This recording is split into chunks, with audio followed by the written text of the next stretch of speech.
I'm going to make 300 grand. All right, well, okay, 300 grand. That means how are you going to work the numbers backwards? Well, how much do you have to sell? I have no idea, but I'll make 300,000, right? You see this all the time. So, well, so if you sold 15 million at 3%, that's 450. The company takes a split, you spend some more. Are you able to sell 15? No, I can't sell 15 million bucks, but then you're not gonna make 300,000. So let's start with a realistic goal of what you're gonna sell the first year.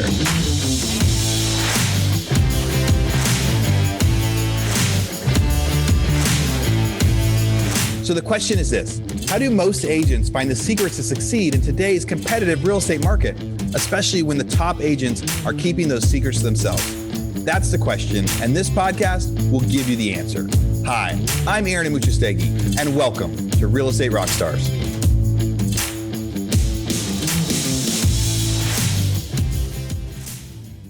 Hey guys, this is Aaron Amuchastegui for a quick commercial break, and here is a paid advertisement from a guy whose voice you might recognize. Do you want to invest in real estate without all the work? I mean, like incredible returns, massive tax savings, one of the best inflation hedges of all time, without all those headaches that come with it? My name is Brandon Turner, a best-selling real estate author with over 1 million copies of my book sold, and this here is an ad. That's right, a crummy commercial, but I'm actually not selling anything. I'm offering something. You see, I run a real estate investment company. We're called Open Door Capital, where we acquire what's called value add real estate nationwide to earn great returns for passive investors just like you. We've acquired hundreds of millions of dollars in mobile home parks and apartments, and we recently sold our first fund where we earned our investors over a 35% internal rate of return. And while our past performance is obviously no guarantee of future results, we do believe our track record speaks for itself. And best of all, we have an amazing deal right around the corner right now. So be sure to sign up for our email list at investwithodc.com to be notified when it's open for investment. That's investwithodc.com. Well, welcome to Real Estate Rockstars. This is Caleb Spears. I am here with Oleg Bortman, and Oleg is one of the top agents in Arizona, and he has a fascinating story. So he was born originally in Ukraine, and his family moved to the United States in 1979. They were seeking out the American dream. Oleg studied biology at York College, and when he graduated, he actually worked his way up the ranks of one of the top pharmaceutical sales companies in the U.S. They were a Fortune 100 company. And deep down, he said, I like this, but I love real estate.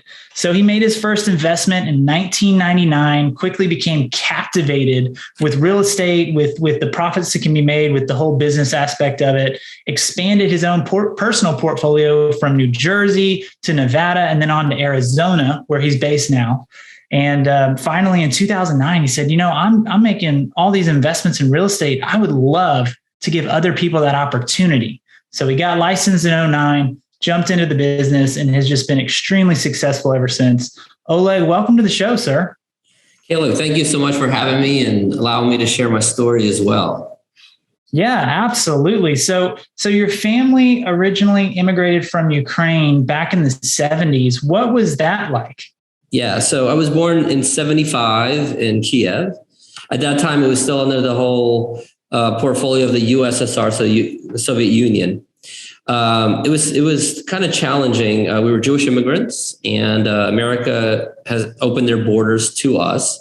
It was only open until 1980, but Israel always took Jewish immigrants across the country, across the world all the time.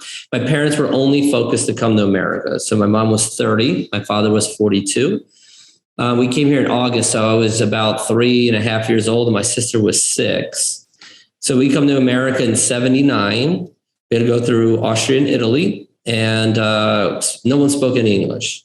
So imagine coming at my age right now, going to, let's say, Brazil, where they speak Portuguese, or go to Spain, and I couldn't really assimilate myself with the language. Education levels for my parents were really off the charts. It was very different from what they were doing in Ukraine.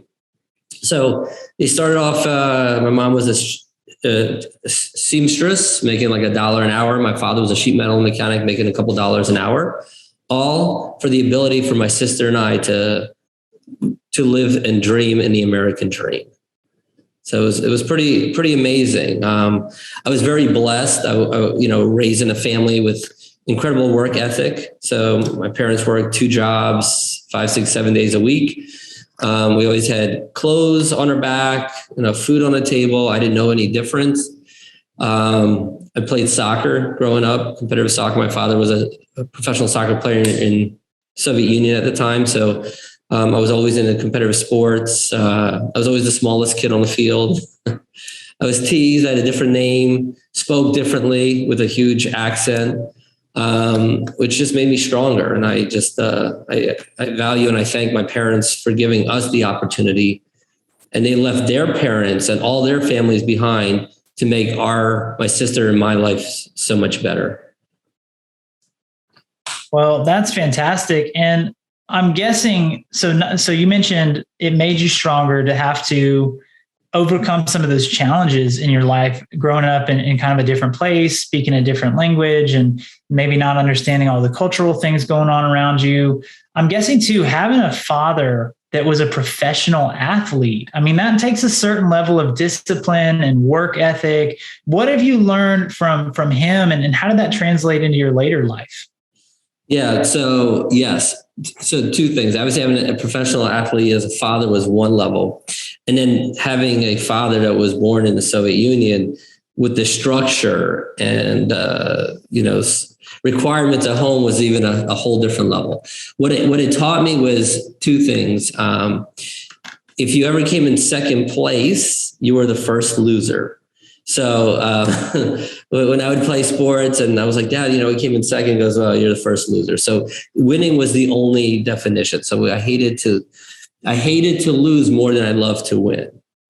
So in order to do that, you had to work all the time, and you always had to work harder than your neighbor, your sibling, your cousin, strangers. So we worked around. So our work ethic was at a whole different level.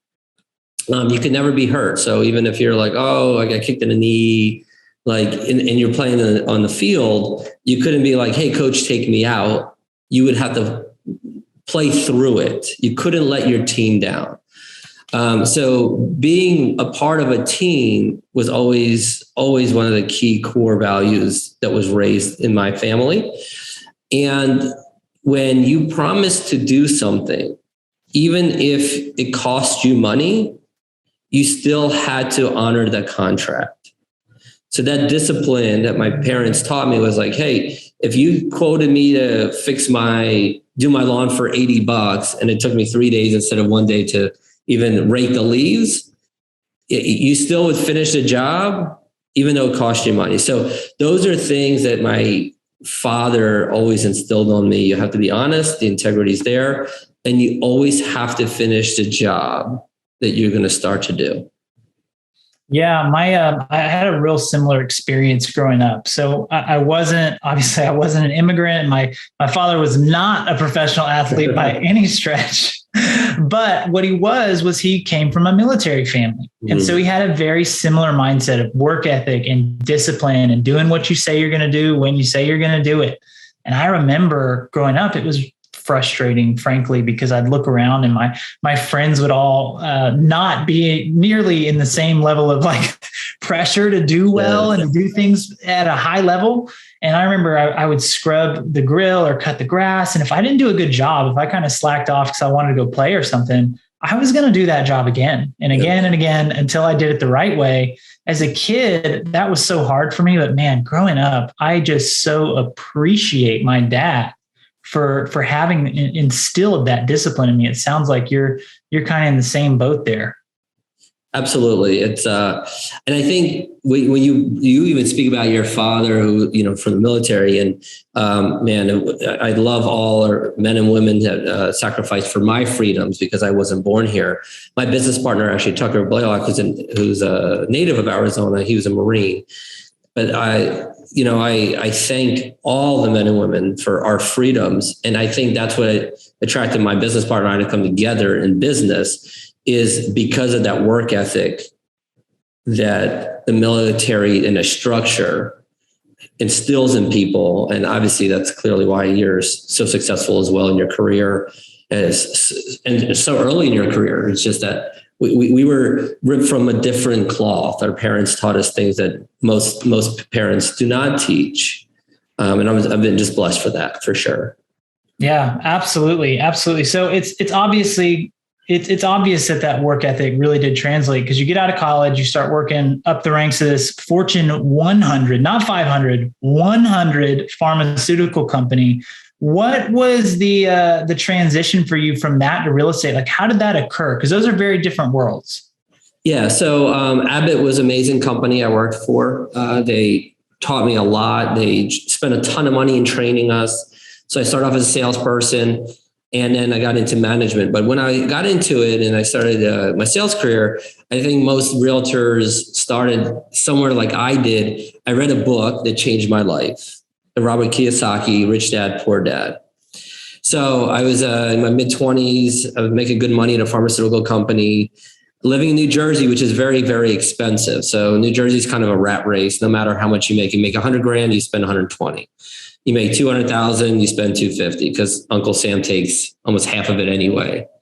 So as you keep growing in your career, you're like, this is not getting me too far. And I thought I was a rock star in the first place. I'm like, I'm young, got a great job, pharmaceutical company. I'm going to retire in 5 years. I made 100 grand at the age of 25. I'm like, oh, a couple of years of this, I'm retiring. Clearly that's not how life works or how you pay for bills. So I read Rich Dad, Poor Dad. And the thing that always stuck in me is that, instead of having your money, instead of you working for your money, have your money work for you.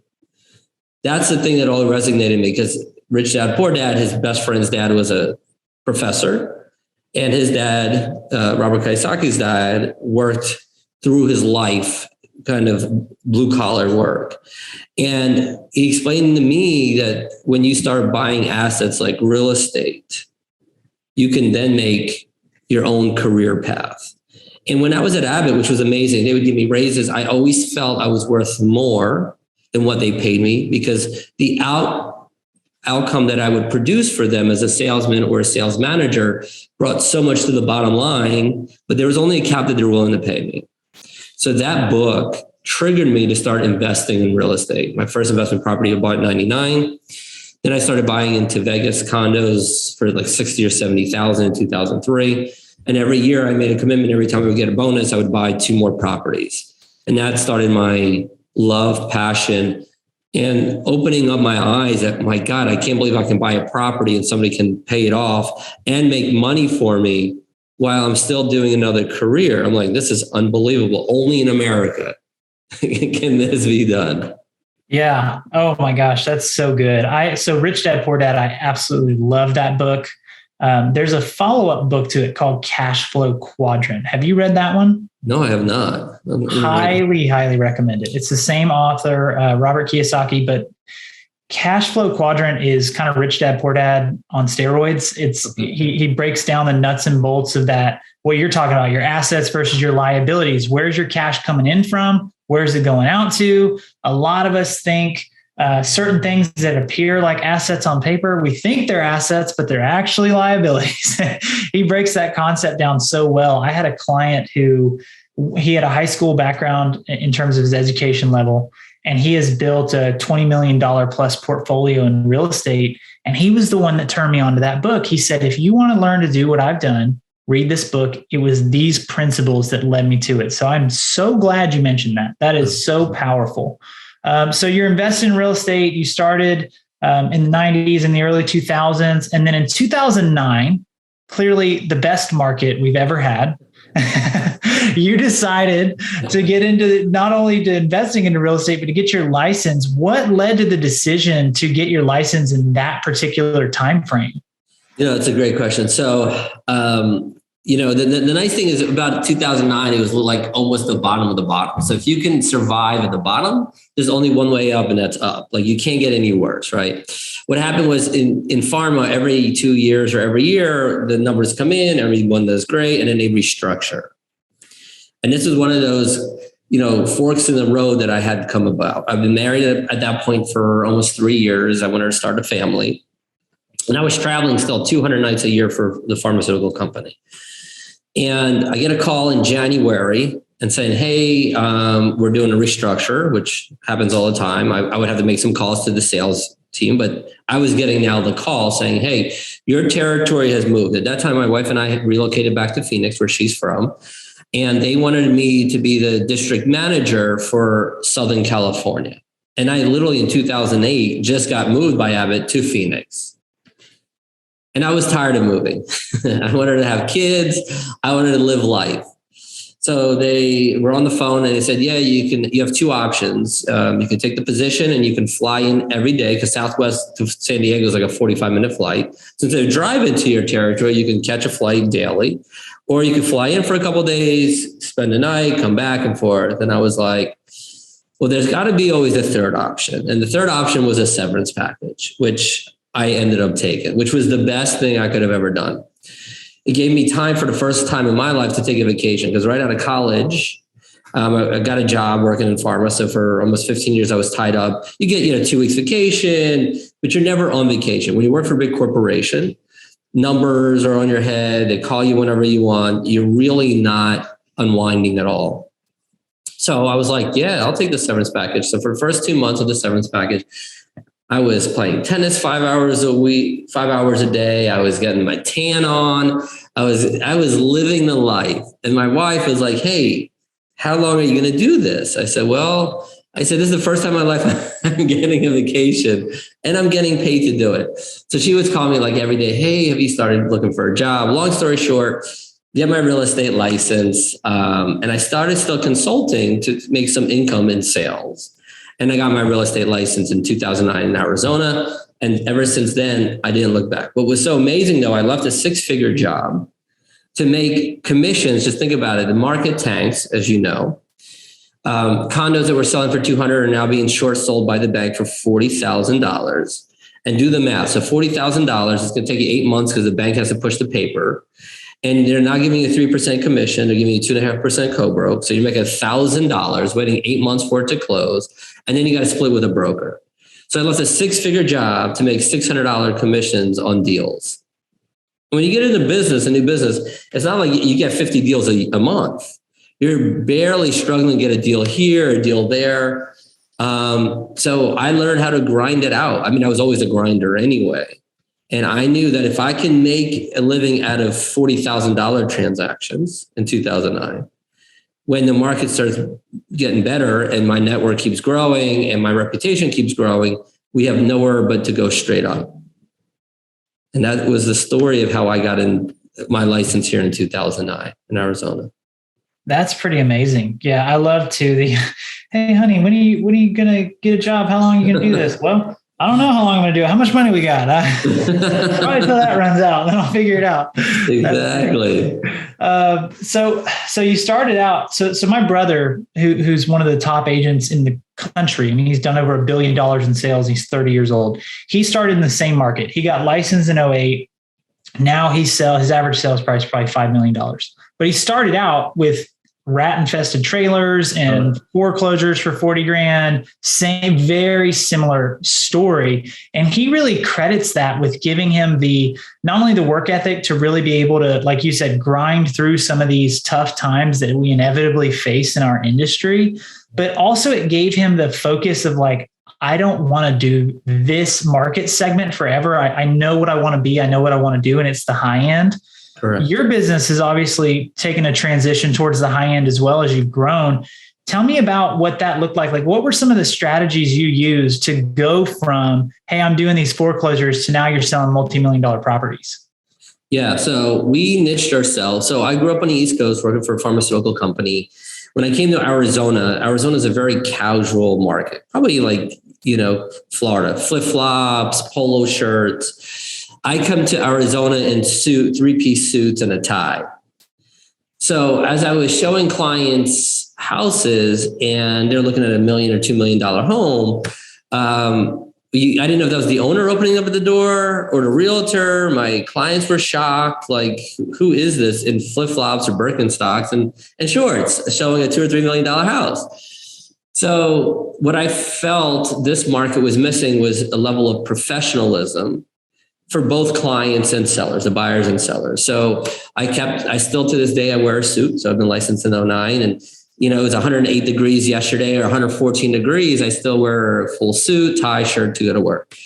And my business partner was a local and he was very casual, but we decided to create a team. called The Suits. That's what before the TV show hit, but we came up with The Suits. And that helped us differentiate ourselves into a market that was very casual.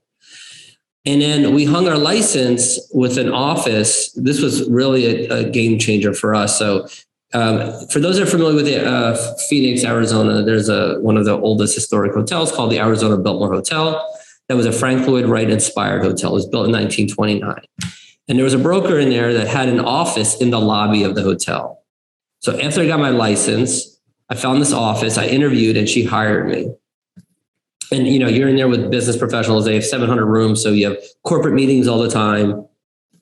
But the hotel is surrounded with 23 different subdivisions for really secondary market. So people buying secondary homes, kind of like you mentioned, there's a huge demand for where you're at.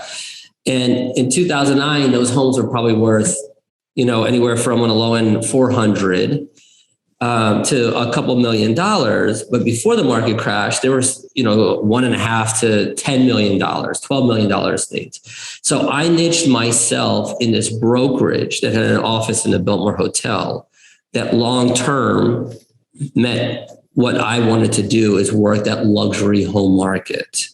Because I understood that doing a $300,000 transaction, a $40,000 transaction, or a $6 million transaction, it's still the same paperwork, same effort. A lot of times on that lower end market, it's actually harder to close because you have lenders involved, you have inspections involved. The price point is so finicky in that, like, if they won't do a repair, that buyer can't close. On a $2 or $6 million, they're cash buyers, appraisers are not as big of a deal. They can handle replacing a roof for $200,000, where a first-time home buyer can't always repair a roof for $6,000 when they're spending $300,000 to buy a house. Hey, real estate rock stars. This is Aaron Buchestegi, and I'm interrupting myself to bring you this commercial break from one of our sponsors. There's somebody I've been looking at for a long time, and when they reached out to me, I said, yes, we have to be able to do this deal. So that sponsor is Follow Up Boss. There's a lot of superstars out there that use Follow Up Boss. What's your favorite CRM? We're using Follow Up Boss. We use Follow Up Boss. So we use Follow Up Boss. I love Follow Up Boss. I love it. We have action plans now for bringing on new agents. We have action plans for our recruiting. We call them action plans in Follow Up Boss, which will trigger tasks for the agents to do as far as calling. Follow Up Boss, I like more for the integrations with everything, MailChimp, Call Action, all those different products. I will say we used Sync and we switched from Sync to Follow Up Boss. Honestly, the greatest CRM I've ever used. I've used Brivity, Sync. I've looked at Boomtown, like Real Geeks, just a bunch of different ones. But me personally, I fell in love with FUB about 7 months ago when I first started using it. I've used Boomtown. I've used LineDesk. I've used Conversion. And I think Follow Up Boss gives you the most integrations that are simple, and it gives you the best ability to go and integrate large things into one single solitary platform, yet at the same time, it's still affordable. I do like Follow Up Boss better just because you can text from the app and things like that. It's just a little more convenient for me. It tracks everything that I need. I can customize it if I want. If I want to go smart list based, that's fine. If I want to go task based, it's fine. I think it's one of the best systems, and it's very user friendly. It just really helps me never drop a ball because it's so user friendly. I don't have a one horse in the race with Follow Up Boss. Purely objective, Follow Up Boss has been the best one that we've found. Now, I've used Follow Up Boss. We've actually used it in our non-real estate businesses as well because it's so good at being able to set timers, set automatic texting and emailing. So here's what we got. For Real Estate Rockstars listeners, you get a 30-day free trial. That's normally 14 days. So in order to get this, you go followupboss.com, just like it sounds, /rockstars.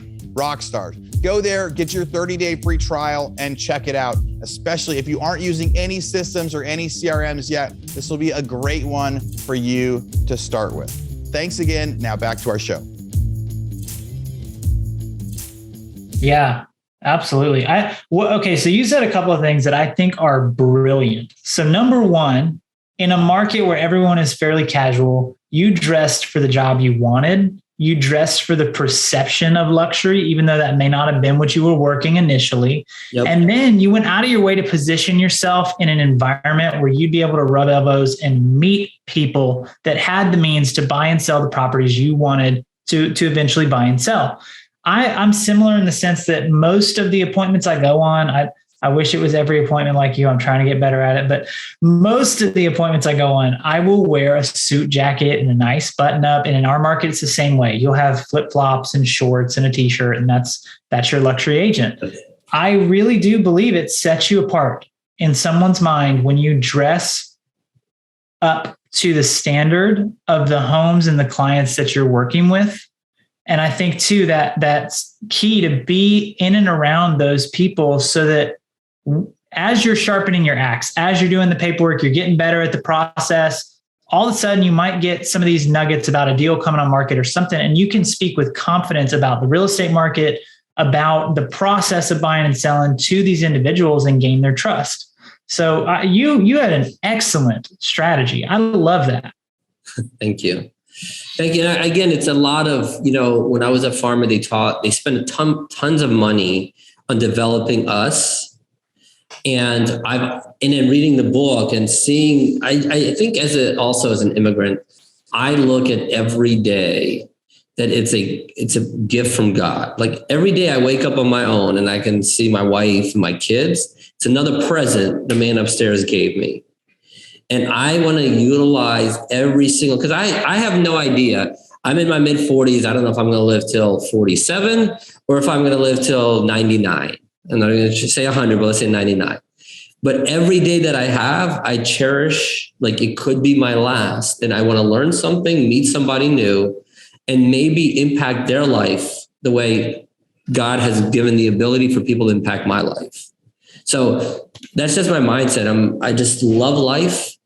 And I love every opportunity. I get calls. I'm sure you do too, Caleb, being creating your own team. I get calls. So my business partner and I, we own the brokerage now. And I get calls from other brokers that, hey, I just want to have a lunch meeting.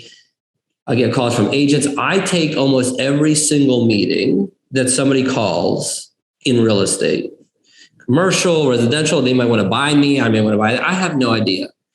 What I could say to all agents, whenever you get a call from another broker to sit down and meet, always say yes. I'm not saying you're going to move. And the reason I meet with all these other brokers, from big ones to small ones, I want to know what they're doing. I want to know what their culture is doing. I want to learn. I want to share. I'm an open book. Like I'd love to share because it's very difficult. I know most people do not have the same work ethic as me or you or my business partner. So for them to duplicate what we have is very, very, very difficult. So I don't mind sharing successes. And what I love about America is that I love to see people make money. You could be broke today. You could be a billionaire tomorrow and broke 2 days later and a week later be another billionaire. This is the only country that allows that kind of success because the network is huge. And if you have the work ethic, you can make that successful in any platform. So when I call agents and they're like, oh, I'm happy. That's great. I'm not even offering you a position here yet. All I'm offering is to sit down and have coffee because I want to see what you're doing. I want to share. Maybe I can help your game and you stay where you're at. But every time you close the door to somebody, you're closing an opportunity that you just do not even know about yet. 100%. I love that. I love that so much. There's a quote from, I believe it was the founder of Heinz Ketchup. And he said, and I'm going to paraphrase it a little bit, but he said, I don't do anything special. I make ketchup. I just do a common thing uncommonly well. And that's really what you're saying. You're like, look, I don't do anything crazy. I sell houses, but I do it uncommonly well. And therefore, I believe so much in what I'm doing. I'm not threatened that you're going to steal my secrets. There are no secrets. I'm happy to help you. I'm happy to help your business and we'll learn and grow together. And I feel the exact same way whenever I've met agents before. They wrap their arms around what's theirs and they're like, don't come near it. This is mine. This is my market territory. This is my whatever, this is my process. I'm like, there's enough to go around. there's so much abundance. And so one thing I was reading about you in preparation for the podcast, you were ranked by some huge magazine in Arizona, one of the top places in Arizona to work. And that to me immediately spoke to your culture, because you don't get voted top place to work because of how much money there is on the table or how many houses you're selling. There are other achievements and accolades for those things. You get voted best place to work for culture. And I'm hearing it already in how you're speaking about your openness, you're willing to take meetings, but tell me a little bit more about how you've built this incredible culture that you have. Yeah. So when we hire, the first thing we look for is culture. So we try to treat everybody like family here. So we have 5 full-time staff that support our business. So we have a director of operations, we have a director of marketing, transaction coordinating in-house, graphic designer, designated broker. All of our employees, not the agent, but all our employees have health benefits and a 401k. So think about it, on a small business model like we have created, the reason our people stay is because we try to share our growth with them. So culture is the number one thing. We interview agents all the time, and we want to make sure that they will treat every single person with the same level of respect as we treat them. So how do we hire? That's very different too for agents. So an agent will come in, they'll meet with Tucker and myself and our director of operations, Hannah. We have a first meeting. If it goes well, great. We talk about the splits, whatever. For them to get hired, they have to come back and sit in with a panel of 3 or 4 of our other agents to make sure there's no cattiness. There's no, oh my God, they're too good for us. So our hiring process for agents is very intense to make sure our culture that we've created doesn't get eaten up by one single bad seed at the office. So we're always about open. My office is always open. We have a door. I don't know why we have a door, because it's never closed. I'll say here, and if an agent's complaining about something, I'll hear them out. I want to know why they feel that way. Is it a rumor? Is it a factual thing? And then we try to address it. So I take feedback very well. And I also tell people, listen, there's 5,800 brokerages right now in Arizona. Just think about it. 2 months ago, before we got a spike in housing, there were more brokerages than inventory. We had like 4,500 homes, and there was 5,800 brokerages with 90,000 realtors trying to sell 4,500 homes. Whoa. It's insane. The numbers just do not pan out. So I tell people, this is what we do. I don't have a work-life balance, but I want you to have a work-life balance. And we will create that environment for you. But this is what I chose to do. So that's why we have a graphic designer, because I'm good at sales. I'm awful at marketing. If you're not good at sales and great at marketing, great. I will teach you how to be a good salesperson. So we have a graphic designer that makes all the content for everybody look beautifully the same for all. We have a transaction coordinator, because paperwork takes a lot of time. So we have made a culture here that all you have to do is interact with your network and prospect. Who doesn't want to sign up for that? Yes, we're very similar. So we have a PR person who handles a bunch of our marketing stuff and our organic placements in different publications. We've got 2 full-time transaction coordinators too, because we have 10 agents. So it's a lot of paperwork. And we really try to set our team up the same way, where it's like, hey, as an agent, there's one thing you can't replace in your business, and it's you. I can't replicate Oleg on the phone with a client, right? Or showing a house to a high level and articulating how incredible this home is and all the finer points of the features. But what I can replace for you is creating great social media posts that you can just grab and go and put it out there, or handling the paperwork, or scheduling inspections and appraisals and things like that. I mean, that's brilliant. I feel like you could literally write the book on leadership too, because you're saying, look, not only am I running a great system, I'm open to feedback.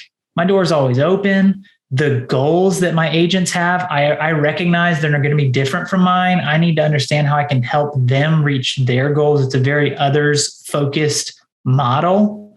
So that's phenomenal. I read on the website too, on the Brokery's website, which is y'all's brokerage over there in Arizona, that you've helped your newer agents frequently achieve 2 to 3 times their previous sales volume in their first year at your brokerage. Do you attribute that to the plug and play system you've got, or is it a combination of things?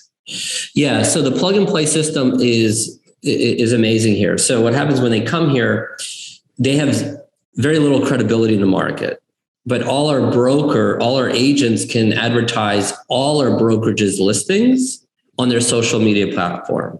So we're as open as we are, we share all the new listings. So they instantly get credibility on the PR portion of it.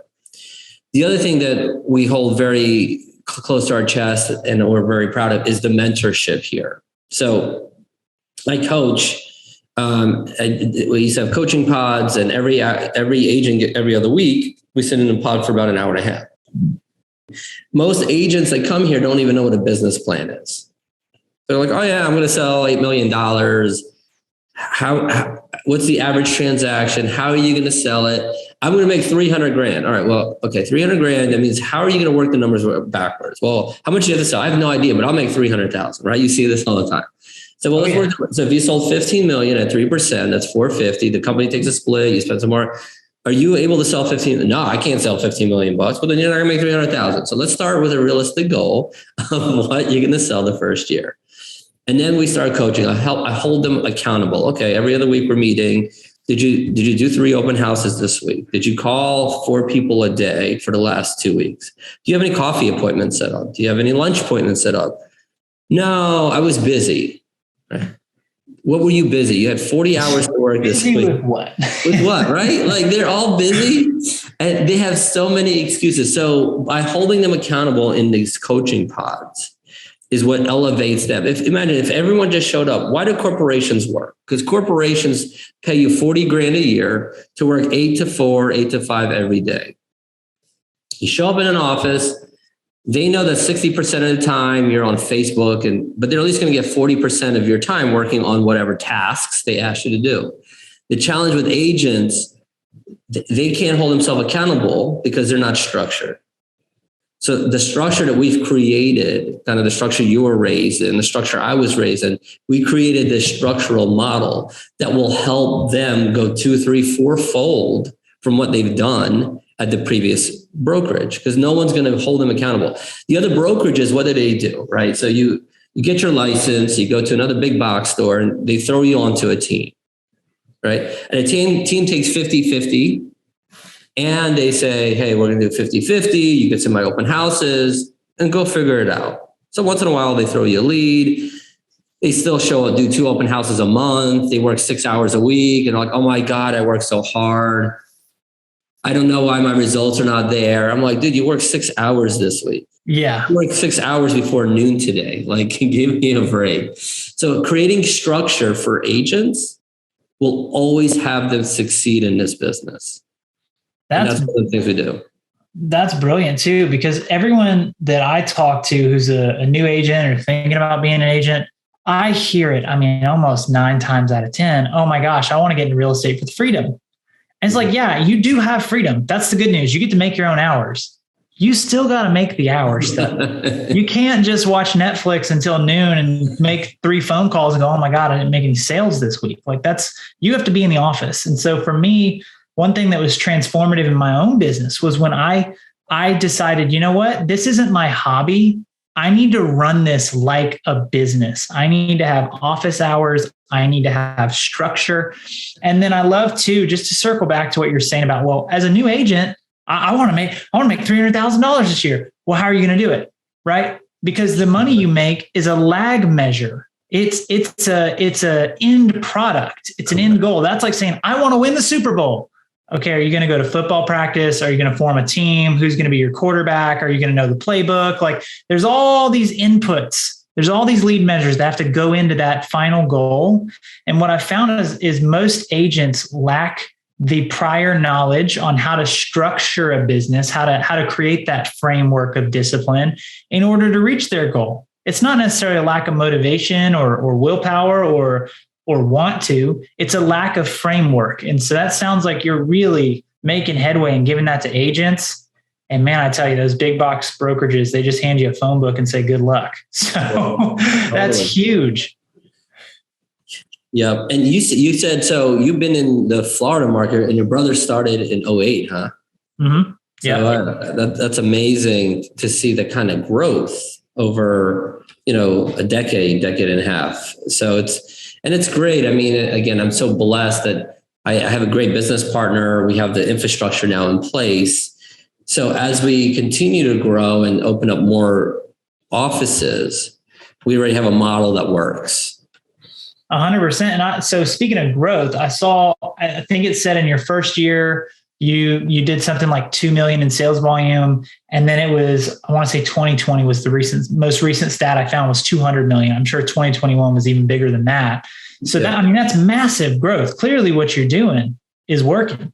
Yeah. So we bought out our previous broker that hired us in 2017. And we bought her out that year. Tucker and I did 28 million. The team was the suits of her 35 million as a broker. So we ended up buying her out because we're doing 90% of her business. So since we took over the brokerage in 17, in 21 last year, we did as a company, $335 million. Wow. And on this year, we're on track to do $500 million as a company. That's huge. Wow. So we, like in 5 years, we 10x'd our model. Now we obviously increased our agents count as well. But also when we started, Tucker and I 10, 11 years ago, we did 2 million that year. Last year, we did almost $90 million, just the two of us, of the 335 of the company. So we're still about 25 to 30% of the production. We're trying to lower our production and have the company and do like 90% as we keep growing the company and giving other agents opportunities to join our model. That's fantastic. We're slowly but surely working towards the same goals on our end, because it's great to have a high personal sales volume, but there is such a satisfaction. And we were talking before the podcast, and you were saying the same thing. You love watching other people succeed and make money and grow and achieve their family's goals, and I just love that. I love how it truly seems like your focus is on others and you're reaping the rewards naturally. And I think that's how business should be, right? Like that's beautiful. Agreed. I agree. I have to ask you a quick question, Caleb. So as you have guys grown an incredible business as well, and you see agents that came over doing, let's say $1 million or $5 million, it doesn't matter, but now they're triple, 3, 4, 5-fold. How often do you get pushed back? They're like, oh, I think my splits are too high. When they came here, they loved it because they made no money. Then year 2, they make more, year 3, and then they start going shopping. Now they think they can duplicate it somewhere else at a smaller split. Explain to me, like, how do you have those conversations, and how frustrating is it for you knowing that you invested all this time to mentor them and they look to go somewhere else? It is very frustrating for sure, because I think one of the reasons people get into real estate, the biggest reason probably, is unlimited potential for income. Correct. And when you're on your own and you don't have that structure, that framework to succeed, and you're making 20 grand in a year and you're thinking, oh my gosh, I'm going to be on food stamps if I don't figure this out. Yep. You get plugged into a great team like you have at the brokery, and all of a sudden you're doing 20 million in sales volume. You're eating good. You're taking fun vacations, and you think, well, shoot, I can do this anywhere. Why am I giving the brokerage half? And to some degree, I get it. I get that as you grow, you want the chance to earn a promotion essentially over time, and that makes sense to me in the sense of, if I have a really tenured agent who's doing a huge amount of volume, I don't have to put in a ton of input anymore into their business because they're really self-sufficient. They're getting a lot of referrals, and their clients are their clients. That guy probably should get paid a little more than the person that is brand new or has very little experience. And I'm having to really input a lot of time into coaching them and building their business. So what we have recently switched to is a graduated split structure based on production. So you basically bump up in your split as you produce throughout the year. And then in a calendar year, our more tenured agents will reset to a higher base level than our brand new agents. And so they get rewarded. And what that's done for us is have the ability to retain this top talent that we've helped to build and be able to profit together in the long run, rather than having this adversarial relationship of, I want more money. Well, so do I. Let's, now it's like, hey, as you produce, you're rewarded for that and you feel grateful for that. And you get to utilize our brand name that we've built, because there's a synergy that happens that I think a lot of top agents on a team miss out on recognizing. There's a real synergy in having something like Spears Group or the brokery behind your name and your own skill set. Those two things, it's like an exponent. It takes the number you're at and just multiplies it by double. And so I want to retain that talent, and we try to pay them accordingly on a graduated split. That's a great idea. I appreciate you sharing your successes on retaining the top talent. That's excellent. Hey guys, this is Aaron Muchastegui for another quick commercial break. But this is something a lot of you guys have been asking about. When we had our mastermind in May, we had a lot of people ask us about coaching, about how can we continue this process? Because so many of you guys out there listening to the podcast, you don't have resources where you are. You don't have other people nearby that can be mentors for you, that you can bounce ideas off of. And this business can be really, really lonely if you're not doing it with other people. So we have just now launched a great program for you, and it's just Hyman Digital Coaching. It's Real Estate Rockstars Coaching. And here's what we do. We've got a spot you can go to. You go to realestateradio.fm/coaching. We have individual one-on-one coaching where if you sign up, we match you up with a coach and we figure out like who's going to be the best coach for you for a couple calls a month. It's not that much money. I think it's going to be $950, a couple calls a month with a coach that's been where you're going, and they're going to try to help you. And then we also have group coaching for a lot less, where you can sign up and you can get in group coaching with groups of 10. And we can do calls every couple weeks with different people that'll guide you through that process. So if you've been getting a lot from this mastermind, but you think you would get a little bit more for some one-on-one coaching from somebody who has been exceeding in real estate, go to realestateradio.fm/coaching, realestateradio.fm/coaching, and sign up. We can't wait to find somebody to help you. We really have had a really high retention rate. The only people that we've had to part ways with, it was truly a mutual decision where it just wasn't a good culture fit, or maybe we misunderstood their goals in the beginning, so we just weren't in alignment. But of the agents that we feel have fit the culture, they've all grown their business exponentially. They're all thriving. They're all happy. And we've yet to have any real major casualties. And I think it's a big reason is we looked in the mirror and said, you know what, if we want to keep top talent, we can have a volume model where we just have 200 brand new agents that don't know what they're doing, and we're taking half and coaching them, and eventually they're going to graduate. That's a viable model. There's nothing wrong with it. Yep. But we prefer a quality model. So if we're going to retain this quality talent, we're going to need to do what it takes to keep the quality talent. It's a great idea. Okay. Do you have any cap programs at your place? Cap in what sense? So they can only, like, once they hit a certain amount, they pay no more to the house for the rest of the year. I know you have a graduated scale. Do you cap anybody out? We typically cap at 75-25 as the maximum, because we're still covering a lot of overhead. And we feel like, if there's a producer that's really producing that high of a level, they're essentially paying us a referral fee at that point to leverage the brand name. And we're covering some of their overhead, and they're just going out and running their business. Gotcha. And also being good culture people, being good fits, helping the younger agents along. And, there's a fuller picture to that than just their production, right? We want people that are truly great for our business in all facets. And we want to reward them for that and retain them with that. But no, we don't ever get to 100-0, because we cover overhead. We cover some expenses like marketing. We've got those transaction coordinators. So we have some salaries we got to cover, and there's a mutual benefit there. Yep. Okay. Very cool. Well, I appreciate your time, Oleg. It has been such a pleasure, sir. Where can people find you when they've got those Arizona referrals? Yeah. So Oleg Bortman, and it's Oleg at thebrokery.com, Oleg at thebrokery.com.